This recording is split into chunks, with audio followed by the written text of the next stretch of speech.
guys, Assalamu alaikum. Welcome to my channel Sunu's Wings World. ഇന്നത്തെ video pre Ramadan preparation ആയിട്ടുള്ള ഒരു video ആണ്. നനച്ചുളിൻ്റെ ഭാഗമായിട്ട് ഓരോരോ ഭാഗങ്ങളൊക്കെ നമ്മൾ വൃത്തിയായിക്കൊണ്ടിരിക്കുകയാണ്. അപ്പം ഞാൻ ഫ്രണ്ട് ഡോറും കാര്യങ്ങളൊക്കെ തുടയ്ക്കാനായിട്ട് ഞാൻ വന്നിരിക്കുകയാണ്. അപ്പം ഈ വെള്ളത്തിൽ നമ്മൾ ചെറുതായിട്ട് സോപ്പ് ഓയിൽ മിക്സ് ചെയ്തതാണ്. എന്നിട്ട് നമ്മൾ വേസ്റ്റ് തുണി കൊണ്ട് ഇതേപോലെ നന്നായിട്ട് തുടച്ചെടുക്കുക. അപ്പോൾ പൊടി ഉണ്ടെങ്കിൽ അതൊക്കെ നന്നായിട്ട് പോകുന്നോളും. പച്ചരി കഴുകി നമ്മൾ ഉണക്കാനിട്ടിട്ടുണ്ട് പത്തിരിക്കൊക്കെ പൊടിക്കാൻ വേണ്ടിയിട്ട്. അപ്പോൾ ഓരോരോ പണികളിലാണ്. ഇനി നമുക്ക് നമ്മുടെ ഷെൽഫുകളൊക്കെ നമുക്ക് നന്നായിട്ട് വൃത്തിയാക്കി കൊടുക്കാം. ഇതേപോലെ നമ്മൾ അതിൻ്റെ സ്റ്റാൻഡുകളും തട്ടുകളൊക്കെ നന്നായിട്ട് വൃത്തിയാക്കണം. ഇതിൽ ഞാൻ സോപ്പ് ഓയിൽ തന്നെ മിക്സ് ചെയ്തിട്ട് ഇതൊരു തുണി കൊണ്ട് ഇതേപോലെ തുടച്ചെടുക്കുകയാണ്. അതിൻ്റെ ഉള്ളിലുള്ള നമുക്ക് ചുമരിലും ഇതേപോലെ നമുക്ക് തുണി കൊണ്ടൊക്കെ തുടച്ചെടുക്കാം. പെയിൻറ്റ് പോകുന്നില്ല, നല്ല വൃത്തിയായിട്ട് നമുക്ക് തുടച്ചെടുക്കാൻ പറ്റും. എത്രയൊക്കെ നമ്മൾ ഇതേപോലെ ഇടയ്ക്കിടയ്ക്ക് തുടച്ചാലും വീണ്ടും ഇതുപോലെ അതിൻ്റെ അകത്ത് പോലും നമുക്കിങ്ങനെ പൊടി കാണാം. ഈ എല്ലാ പണിയും ഒരു ദിവസം കൊണ്ടല്ല ചെയ്ത് തീർക്കുന്നത്, ഓരോ ദിവസം ഓരോ പണിയിലാണ്. ഇനിയിപ്പോൾ നമുക്ക് ഇതിൻ്റെ ഈ ഷെൽഫുള്ള ഗ്ലാസ്സിലൊക്കെ വൃത്തിയാക്കാൻ വേണ്ടിയിട്ട് ഒരു നല്ലൊരു ടിപ്പ് പറഞ്ഞുതരാം. നമ്മുടെ ഈ ന്യൂസ് പേപ്പർ നന്നായിട്ട് ഇതുപോലെ മടക്കിയെടുക്കാം. 4 ആയിട്ട് മടക്കിയെടുത്തിട്ട് നമുക്ക് ചെറിയ വെള്ളം തൊട്ടിട്ട് ഇതുപോലെ നന്നായിട്ട് തുടച്ചെടുക്കാം. തുണിയിൽ വെള്ളം നനച്ച് ഈ ഗ്ലാസ്സിൽ തുടയ്ക്കുമ്പോൾ ഈ വെള്ളത്തിൻ്റെയൊക്കെ അതേപോലെ തന്നെ നമ്മൾ തുണി കൊണ്ട് തുടച്ചതിൻ്റെ അടയാളം നന്നായിട്ട് ഈ ഗ്ലാസ്സിൽ നമുക്ക് പുറത്തുനിന്ന് നോക്കുമ്പോൾ മനസ്സിലാവും. അപ്പോൾ അതൊന്നും ഇല്ലാതിരിക്കാൻ വേണ്ടിയിട്ടാണ് ഇതേപോലെ ഒരു ന്യൂസ് പേപ്പറിൽ ചെറുതായിട്ട് വെള്ളം നനച്ചിട്ട് നന്നായിട്ട് വൃത്തിയായിട്ട് മേലിന്ന് താഴെ വരെ കറക്റ്റ് ലൈനായിട്ട് തുടച്ചെടുക്കുകയാണെങ്കിൽ വെള്ളത്തിൻ്റെ അടയാളങ്ങളൊന്നും കാണില്ല. അപ്പോൾ നല്ല വൃത്തിയായിട്ട് തുടച്ചെടുക്കുക. ഗ്ലാസ്സൊക്കെ നല്ല ഷൈനിങ് ആയിട്ട് തന്നെ ഉണ്ടാവും. അതുപോലെ തന്നെ ഒരു കാര്യം ശ്രദ്ധിക്കണം, നമ്മൾ അഴുക്ക് വെള്ളം കൊണ്ട് തന്നെ വീണ്ടും തുടയ്ക്കരുത്. നല്ല വൃത്തിയായിട്ടുള്ള വെള്ളം കൊണ്ട് നന്നായിട്ടൊന്ന് തുടച്ചെടുക്കുക. അപ്പോൾ എല്ലാവരെയും ഗ്ലാസ്സൊക്കെ തുടയ്ക്കുമ്പോൾ ഇതുപോലെ ഒന്ന് ചെയ്ത് നോക്കുക. ഇനി നമുക്ക് അടുത്ത ഷെൽഫും കൂടെ ഇതുപോലെ നമുക്ക് തുടച്ചെടുക്കാം. ഇത് ഫ്രണ്ടിലെ ഷെൽഫാണ്. അപ്പോൾ നമുക്കിതിൽ ആദ്യം നമ്മൾ ഈ ഡെക്കറേറ്റീവ് പീസസൊക്കെ നമുക്കിതൊന്ന് മാറ്റി വെക്കണം. എന്നിട്ട് ഇതൊക്കെ തുടയ്ക്കണ സമയത്ത് നമ്മൾ നന്നായി ശ്രദ്ധിച്ച് വേണം തുടയ്ക്കാൻ. അല്ലെങ്കിൽ നമ്മുടെ കൈ അവിടെ ഇവിടെയൊക്കെ തട്ടിയിട്ട് ഇങ്ങനെ ഓരോ മുറിയൊക്കെ ആവും. ഇതിൻ്റെ ഗ്ലാസ്സൊക്കെ ഓരോന്ന് എടുത്ത് തുടയ്ക്കുമ്പോൾ ശ്രദ്ധിച്ച് വേണം തുടയ്ക്കാൻ, അല്ലെങ്കിൽ താഴെ വീണൊക്കെ പൊട്ടിപ്പോവും. അപ്പോൾ നമുക്കെല്ലാം നന്നായിട്ട് വൃത്തിയാക്കി തുടച്ചെടുക്കാം. ഷെൽഫിലെ എല്ലാ സാധനങ്ങളും നമുക്ക് ആദ്യം തന്നെ പുറത്തെടുത്ത് വെക്കാം. അതൊക്കെ നന്നായി വൃത്തിയാക്കി തുടയ്ക്കുക. ഇനി അടുത്ത് നമുക്ക് ജനൽ തുടച്ചെടുക്കാം. വീടുകളിൽ ഇതേപോലെ പണിയൊക്കെ എടുക്കുന്ന സമയത്ത് രാവിലെ നേരത്തെ ചെയ്യുക, അല്ലെങ്കിൽ നമ്മൾ ഈ വൈകുന്നേര സമയങ്ങളൊക്കെ ചെയ്യുക. ഈ ഉച്ച സമയത്തൊക്കെ ഈ പൊടി തട്ടാനൊക്കെ ആയിട്ട് നിന്നിട്ടുണ്ടെങ്കിൽ നമുക്ക് ഫാൻ ഇടാനും പറ്റില്ല. പക്ഷെ നല്ല ചൂടായിട്ട് നമുക്കൊന്നും പണിയെടുക്കാൻ നേരെ പറ്റില്ല. അപ്പോൾ രാവിലെ നേരത്തെ തന്നെ നമുക്ക് ചെയ്യാം. അപ്പോൾ നന്നായിട്ട് ഈ ജനലും കാര്യങ്ങളൊക്കെ നമുക്ക് തുടച്ചെടുക്കാം. ഇനി റൂമുകളിലെ ഷെൽഫും കാര്യങ്ങളൊക്കെ തുടക്കാം. എപ്പോഴും നമ്മൾ ഇത് എത്രയൊക്കെ തുടച്ചെടുക്കുമ്പോഴും അത് പുതുതായിട്ട് നമ്മൾ സാധനങ്ങൾ വീണ്ടും വയ്ക്കുമ്പോൾ ഒരു ന്യൂസ് പേപ്പർ ഇങ്ങനെ വിരിച്ച് നല്ല കൈൻ്റെ ഷേപ്പിൽ നന്നായിട്ട് മടക്കിയിട്ട് വെച്ച് കൊടുക്കുകയാണെങ്കിൽ നമ്മുടെ ഈ നിലമൊക്കെ കറക്റ്റായിട്ട് ഉണ്ടാവും. ഒരു വൃത്തികേടോ അങ്ങനെ ഒന്നും ഉണ്ടാവില്ല. അപ്പോൾ ഇതുപോലെ എല്ലാവരും ഒന്ന് ചെയ്ത് നോക്കുക. ന്യൂസ് പേപ്പറിന് പകരം നല്ല കട്ടിയുള്ള വേറെ എന്തെങ്കിലും നമുക്ക് ഷീറ്റൊക്കെ വാങ്ങാൻ കിട്ടില്ല, അങ്ങനത്തെ ഷീറ്റ് വെച്ചാലും മതി. അല്ലെങ്കിൽ ഇപ്പോൾ നമുക്ക് സാധാരണ നമ്മുടെ വീടുകളിലൊക്കെ ഉള്ള ന്യൂസ് പേപ്പർ ആണെങ്കിലും മതി. അപ്പോൾ നമുക്കിതുപോലെ നന്നായിട്ട് വെള്ളം തൊട്ട് തുണിയൊക്കെ വെച്ചിട്ട് നന്നായി തുടച്ചെടുക്കാം.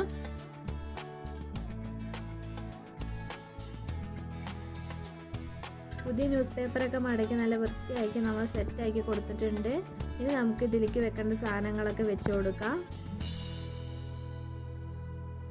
കട്ടിലിൻ്റെ ഭാഗങ്ങളൊക്കെ നമുക്ക് നന്നായിട്ട് വൃത്തിയാക്കി തുടച്ചെടുക്കാം.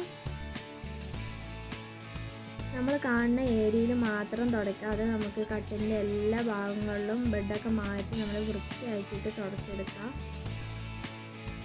ഈ ഓരോ നമ്മുടെ ഈ ഡിസൈനിൻ്റെ ഈ ഭാഗത്തൊക്കെ നിറയെ പൊടി വന്ന് കിടക്കുന്നുണ്ടാവും. അപ്പോൾ അതൊക്കെ നമുക്ക് നന്നായിട്ട് തുടച്ചെടുക്കാം.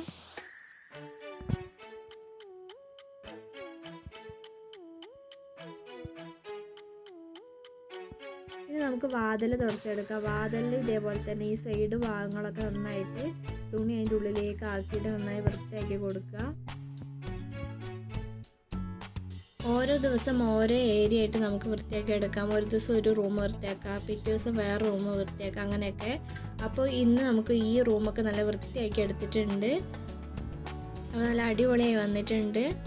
റമദാൻ മാസം ആവാറാകുമ്പോൾ തന്നെ ഭയങ്കര സന്തോഷമാണ്. അപ്പോൾ വീട് വൃത്തിയാക്കലൊക്കെ ഓരോ ദിവസമായിട്ട് ഇങ്ങനെ കഴിഞ്ഞു പോയി. ഇനി നമുക്ക് എല്ലാവർക്കും വേണ്ടത് പ്രധാനമായിട്ട് ഈ അടുക്കളയ്ക്ക് വേണ്ട സാധനങ്ങളാണ്. നമുക്ക് നോമ്പ് തുറക്കാനൊക്കെ വേണ്ടിയിട്ട് ഓരോ സാധനങ്ങളൊക്കെ ഉണ്ടാക്കണ്ടേ. അപ്പോൾ അതിന് വേണ്ടിയിട്ട് നേരത്തെ കുട്ടി ചെയ്ത് വെച്ചാൽ നമുക്ക് അത്രയും സമയം നമുക്ക് ലാഭമാണ്. ആ സമയമൊക്കെ നമുക്ക് നല്ല കാര്യങ്ങൾക്ക് വേണ്ടിയിട്ട് ഇരിക്കാം. അപ്പോൾ നമുക്ക് ഇങ്ങനത്തെ കാര്യങ്ങളൊക്കെ ചെറിയ ചെറിയ പണികളൊക്കെ നമുക്ക് ഇപ്പം തന്നെ ചെയ്ത് വെക്കാം. അപ്പോൾ ഉള്ളിയൊക്കെ നന്നായിട്ട് തൊഴിച്ച് വൃത്തിയാക്കി കഴുകി വൃത്തിയുള്ള തുണി കൊണ്ട് നമുക്ക് ഇതിലെ വെള്ളമൊക്കെ നന്നായിട്ട് തുടച്ചെടുക്കാം. എന്നിട്ട് നമുക്കൊരു പേപ്പർ വെച്ച് ഇതുപോലെ ഒന്ന് ആക്കി കൊടുക്കുക. വേണമെങ്കിൽ ഒന്ന് ചെറുതായിട്ടൊന്ന് കാറ്റൊക്കെ കൊള്ളാൻ വേണ്ടി വെക്കുക. എന്നിട്ട് നന്നായിട്ട് ഉണക്കിയെടുക്കുക. വെള്ളമൊന്നും ഇല്ലാതെ നനവൊന്നും ഇല്ലാതെ നന്നായിട്ട് ഉണക്കിയെടുത്തതിന് ശേഷം നമുക്ക് ഇതുപോലെ ഒരു ബോട്ടിൽ ആദ്യം കുറച്ച് പേപ്പർ ഇടുക. അതിന് ശേഷം നമുക്ക് ഈ തൊലിച്ച ഉള്ളിയൊക്കെ നമുക്ക് ഇതിലേക്ക് ഇട്ട് കൊടുക്കുക. എന്നിട്ട് വീണ്ടും ഒരു ലെയർ പേപ്പർ ഇടുക. അങ്ങനെ കുറച്ച് ഇങ്ങനെ ഇട്ട് നമ്മൾ 2-3 ബോട്ടിലൊക്കെ ആക്കി വെക്കുകയാണെങ്കിൽ കുറേ നമുക്ക് ഇങ്ങനെ എടുത്ത് വെക്കാം.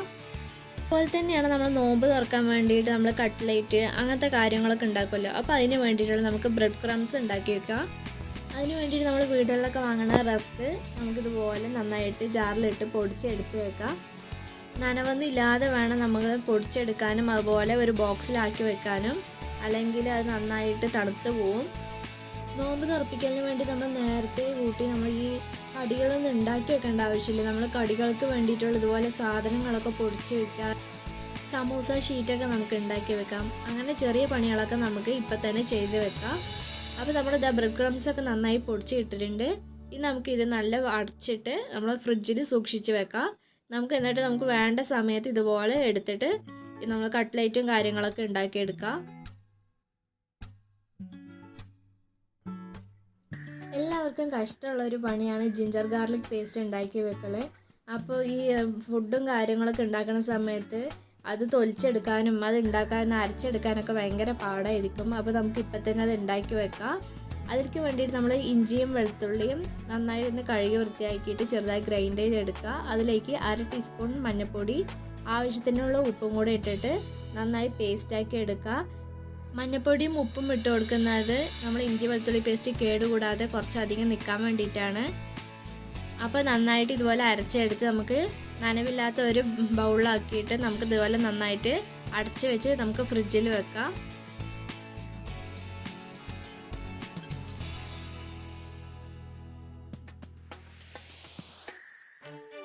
പച്ചരി കഴുകി ഉണക്കി പൊടിച്ചതാണ്. അപ്പോൾ നമ്മൾ പത്തിരിക്കുള്ള പൊടിയൊക്കെ റെഡി ആയിട്ടുണ്ട്. ഇനി നമുക്ക് സ്റ്റോർ ചെയ്ത് വെക്കാം. അതിന് വേണ്ടിയിട്ട് നമ്മൾ സ്റ്റീലിൻ്റെ ഒരു പാത്രമാണ് എടുത്തിരിക്കുന്നത്. അതിൽ നമുക്ക് അടിയിൽ ഒരു ചെറിയൊരു പേപ്പർ നമുക്ക് റൗണ്ടായിട്ടൊന്ന് കട്ട് ചെയ്തിട്ട് ഇതുപോലെ പൊടി നമുക്ക് ഇതിലിട്ട് കൊടുക്കാം. ഈ പൊടിയൊക്കെ എടുക്കാൻ എളുപ്പത്തിന് വേണ്ടിയിട്ട് നമ്മൾ നനവില്ലാത്ത ഒരു ഗ്ലാസും കൂടെ അതിൽ വെക്കുകയാണ്. എന്നിട്ട് നമുക്ക് നന്നായിട്ട് അടച്ചു വെക്കാം. ഇനി ഒരു പച്ചമാങ്ങ ജ്യൂസ് ഉണ്ടാക്കാം. അതിന് വേണ്ടി ചെറുതായിട്ടൊന്ന് ചെനഞ്ഞ മാങ്ങ എടുത്തിട്ടുണ്ട്. ഇത് നന്നായി പഴുത്തിട്ടില്ല. ആ മാങ്ങ ചെറുതായിട്ട് നമ്മൾ ഇതേപോലെ അരിഞ്ഞിടുക. ചെറിയ കഷ്ണം ഇഞ്ചി, ഇതെല്ലാം കൂടെ നമുക്ക് നന്നായിട്ട് ഒന്ന് പേസ്റ്റാക്കി എടുക്കണം ആദ്യം. അപ്പോൾ അതിന് വേണ്ടിയിട്ട് നമുക്ക് ജാറിലേക്ക് ഇതൊക്കെ ഇട്ട് കൊടുക്കാം. നല്ല ടേസ്റ്റ് ആയിട്ടുള്ള ഒരു ജ്യൂസാണ്, ഉണ്ടാക്കാൻ നല്ല എളുപ്പമുള്ളതാണ്. അപ്പോൾ നമുക്ക് ഈ മാങ്ങ ഇട്ട് കൊടുത്തതിന് ശേഷം ഇതിലേക്ക് ആവശ്യമുള്ള നല്ല പഞ്ചസാര ഇട്ട് കൊടുക്കാം. ഇത് നന്നായി പേസ്റ്റായി വന്നതിന് ശേഷം നമുക്ക് തണുത്ത വെള്ളം ഇതിലേക്ക് ഒഴിച്ചു കൊടുക്കാം. എന്നിട്ട് വീണ്ടും ഇതുപോലെ നന്നായിട്ടൊന്ന് ഗ്രൈൻഡ് ചെയ്തെടുക്കണം. അപ്പോൾ നമ്മുടെ ജ്യൂസ് റെഡി ആയിട്ടുണ്ട്. ഇനി നമുക്കൊരു ഗ്ലാസ്സിലേക്ക് ഒഴിച്ചിട്ട് ഇത് സെർവ് ചെയ്യാം.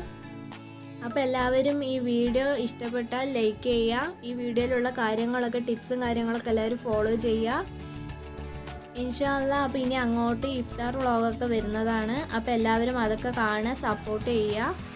വീഡിയോ ഇഷ്ടപ്പെട്ടാൽ ലൈക്ക്, ഷെയർ, കമൻറ്റ്, സബ്സ്ക്രൈബും കൂടെ ചെയ്ത് സപ്പോർട്ട് ചെയ്യുക. അതിന് തൊട്ടടുത്തുള്ള ബെല്ലൈക്കൺ എനേബിൾ ചെയ്ത് വെക്കുക. അപ്പോൾ അതുവരേക്കും അസ്സലാമു അലൈക്കും. Thanks for watching.